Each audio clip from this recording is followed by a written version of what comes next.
Hello everybody, welcome back for another video.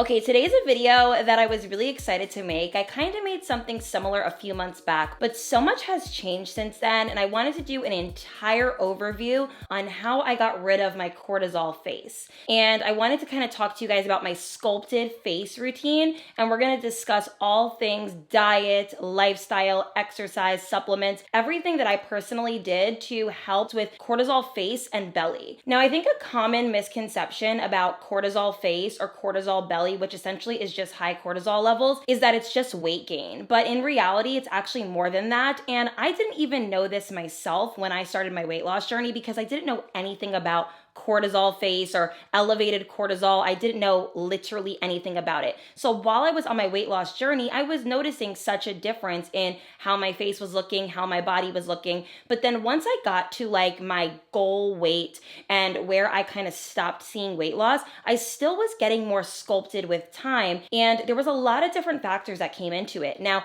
I'm going to discuss with you guys, once I realized that there was elevated cortisol levels within me, I started doing certain things to really nip it in the butt because I realized that it was making me look puffy, inflamed. It also just does other things to the body. I'm gonna read to you guys what high cortisol levels do. It's weight gain, especially around the abdomen and stomach, but also your face. So it says right here, a puffy, flushed face, mood swings, increased anxiety, fatigue, poor sleep, increased urination, irregular periods, infertility issues, higher susceptibility to infections, high blood pressure, acne or other changes to the skin, higher risk for bone fractures and osteoporosis, muscle aches and pains, change in libido, and excessive thirst. So it's not just weight gain. I think a lot of people think, oh, you just lost weight. No, when you actually attack your cortisol issues, you're gonna see an overall improvement in your lifestyle, in your face, in your body, in your performance, and it really does a lot to you. So once I kind of did my research and started studying how I can make it look a little bit better,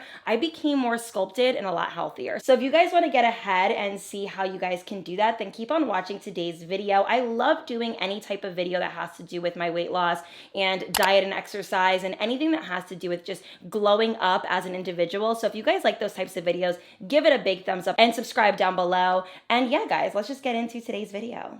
So essentially, having high cortisol is your hormones and adrenals responding to stress. So I did not know this. When I was doing my weight loss journey back in September and I started losing weight, I naturally was becoming less stressed. And I think it had a lot to do with the fact that I was feeling super confident in my skin. I was feeling a lot more energetic, and I wasn't really doing too much in my life at the time. Like, it was kind of becoming that time of year where I slow down and prepare for winter, and I just naturally wasn't stressed. So I was seeing my face become a little bit more sculpted the more that I lost weight. Now, I did not know anything about cortisol, so I wasn't really seeing the other side effects to helping with my cortisol levels until later. So I'm gonna first talk about what I did once I started realizing that my cortisol levels were heightened. So I was working out for years, by the way, guys, and I was dieting and exercising. Nothing changed the puffiness. I always had that uncomfortable belly, that very puffy face, that double chin that I thought was genetic. Double chin where? I don't even have one. Like, I don't even have one after a week of eating crazy. Granted, I try not to do that anymore, but I just noticed that my face has really slimmed out and sculpted with these things. So the first thing that I did to reduce the cortisol levels was I ate foods that help with my blood sugar and adrenals. So definitely do your research on what helps make your blood sugar go down and make it kind of regulated. So a lot of sugar is going to make you look puffy. If you are a processed food, sugary type of drink kind of gal, you're going to notice puffiness in your face, which is why when you go on a weekend bender and you get a little drunk and you're having all these mixed cocktails, you're going to be puffy on Monday because all of that sugar really got to your face. So even when I drink now, I try my best to do the smallest amount of sugar possible when I'm drinking out. So So minimal sugar intake, that will really help your blood sugar go down and regulate, and your adrenals and your hormones will be a little bit more balanced. Also, you want to eat healthy fats, tons of fiber, and whole food plant-based. Anything that is just healthy, you know exactly what's in it, and it has a good balance on the plate. Now, if you guys have been following me for some time, and you know that I was vegan for many years, but I did vegan incorrectly, and I was eating a lot of processed things, I was eating out a lot, I was having a lot of things that were substitutions for the things that I was eating prior. So I wasn't doing vegan necessarily in a healthy way, and even if I had, I definitely experienced some issues being vegan. Now that I am a pescatarian, I am just noticing that I have a way better balanced diet, and I consider myself to be an advocate for the Mediterranean diet. It's just so good for me personally, and I've noticed a big difference. So healthy fish, vegetables, minimal amount of carbs, but if I'm gonna do a carb, it has to be like a simple carb of some sort. I don't want anything too crazy. I don't eat a lot of pasta. I really don't even eat a lot of rice. I'll do like a quinoa, maybe like a potato here and there, but I really try to stay away from sugar. Blueberries are really good for you during this time. Like I eat a ton of blueberries. I always keep them in my fridge. If I'm gonna do sugar, it's gonna be fruit. It's going to be fruit with either low amount of sugar or just fruit in general. I don't think that the sugar in fruit ever affects your body. I'm like a big believer in you can have as much fruit as you want and it's not going to make you fat, I promise. I have a couple different cortisol reducing foods in front of me. So there's edamame, eggs, nutritional yeast, turkey. I don't eat meat, but I'm just reading to you guys what it says. Kale, spinach, arugula, Swiss chard, hemp seeds, almonds, sunflower seeds, walnuts, kimchi, sauerkraut, and miso paste. So these are all things that you guys can look up. Of course, you can cook with these things. You can incorporate them into your meals. Definitely get to know your body. I think that everybody needs to just go through a full detox and really study their body, because what works for one person is going to inflame you. Know what is creating an inflammatory diet for you.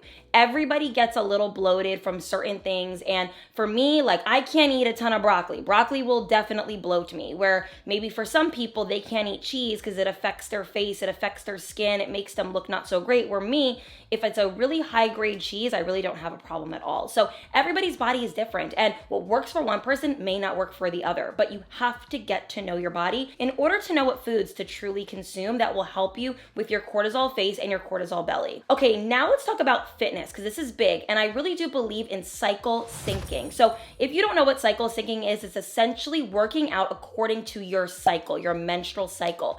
And I started doing this a few months ago when I realized that a high intensity workout was burning me out during certain phases, and I wasn't seeing the results that I wanted. Now that I've mellowed out and really done what I think works for my body, I have seen a drastic difference in my overall weight, in my face, in my body, and even in my energetic levels. Now, when I first started my weight loss, I really wasn't doing any fitness, guys. I wasn't doing any fitness. I was just in a caloric deficit, a severe caloric deficit. Now that I am no longer in a caloric deficit, which I would say that I'm still kind of in one naturally, but I'm not really doing it intentionally. It's just because I eat in an intermittent fasting window between like 1 and 7, and I just don't eat that much during that time. Like I'm not stuffing my face all day long. So I definitely have created a healthier relationship with food, but back to cycle syncing. I have learned what type of workouts to do within particular phases. So right here I have written down, during my menstrual phase, I will walk, do light workouts or yoga. Sometimes I won't even work out at all, but if I'm going to work out during my menstrual cycle, I'm going to just do a walk, some stretches, yoga, whatever. I'm not really a big yoga person, but I will incorporate it from time to time. I just know to simmer down and relax during this time. This will really help you with your cortisol levels, because remember, it's your adrenals and hormones acting up because of stress. So if you're stressing out the body and you're doing too much during certain phases in your cycle, it's gonna throw off your levels. And I just don't want that. So I will notice that my face will be slimmer during certain times of the month, just for the simple fact that I stressed myself out when it was a little bit on the bigger side. So I have been a little bit more in tune. Now, I'm not trying to become obsessed, but I just want to stay regulated and healthy. So during my follicular phase, I will do light cardio. So that is when I kind of just do like maybe like a speed up walk. I'll even incorporate a little weight training. You guys know me. I love going to the gym. I love lifting weights, but I won't do like a heavy leg day or a high intensity workout, by no means necessary.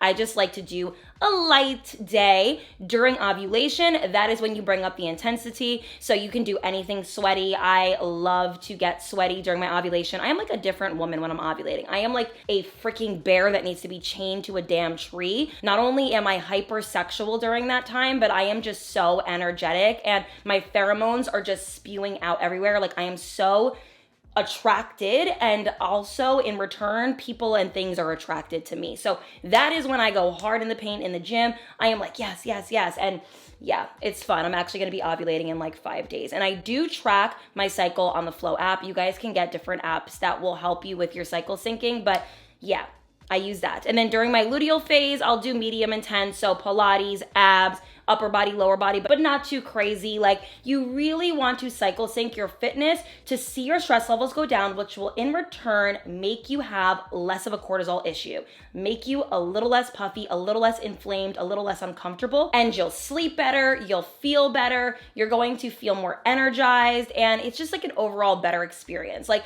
I don't know, guys, when I was stressed, unhappy, overeating, not getting enough sleep, I was noticing my face was just so round and uncomfortable. It was like stuffed. And what's so crazy about my face being bigger is I noticed that my tongue was swollen as well. So my voice was actually deeper when I was bigger. So weird. My voice has changed since I've lost 50 pounds. It's a really crazy thing. But yeah, cycle syncing fitness will help you a lot. And to all the men watching, just pay attention to your body. If you feel a little bit exhausted, don't overdo it. Walking will always be the answer. You can literally walk on the treadmill every day for 30 minutes, not go too crazy, but just walk, and you're gonna lose weight, you're going to reduce your cortisol levels, and you're gonna feel so energized and happy. Okay, now let's talk about supplements that you need to help lower your cortisol levels and to see an improvement in your face and in your overall body. So I wrote down my favorite supplements that I personally use, that I'm obsessed with, and I will read to you guys what each one of them does. So maca,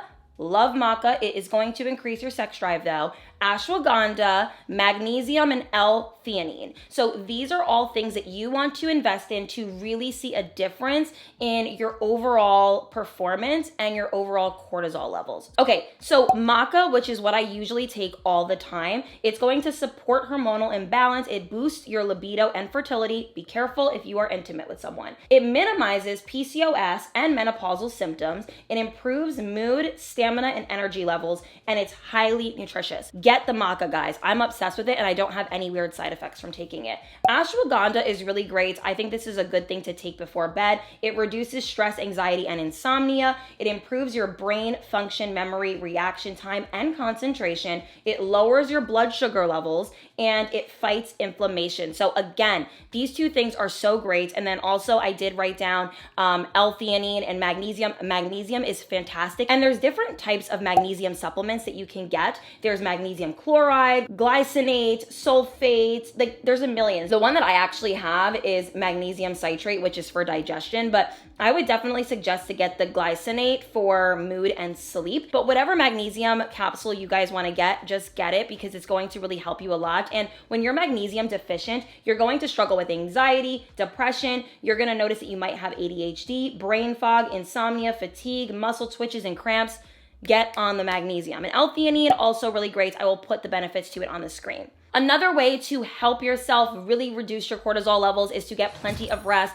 When you're not getting sleep, you're stressed. When you're not getting sleep, you're exhausted. When you're not getting sleep, you're not functioning properly. You're not able to complete tasks the way that you normally would. So getting sleep really helps. I know for me that I've created a bedtime for myself. I have made sure that I have done everything in my power to give myself a well-rested night. So I will have my room spray. I will have my pillows fluffed. I sleep with the fan on, but I also have a heated blanket because I'm weird, and don't ask me why, but it keeps me sleeping throughout the entire evening. And I really do feel well rested. And when I'm not well rested, my face and body will show it. You will see it. I will have acne. I will have just different things that are going on with my puffiness. And I just need to really just detox and debloat when I do not get good sleep. So I just try not to have that be an issue constantly. And it happens, you know, it is summer, we go out, whatever and whatnot, but give yourself a little bit of discipline during the week so that you can get plenty of rest. And you're going to see your cortisol levels going down, especially if you're incorporating the diet, the exercise, the rest, the cycle syncing,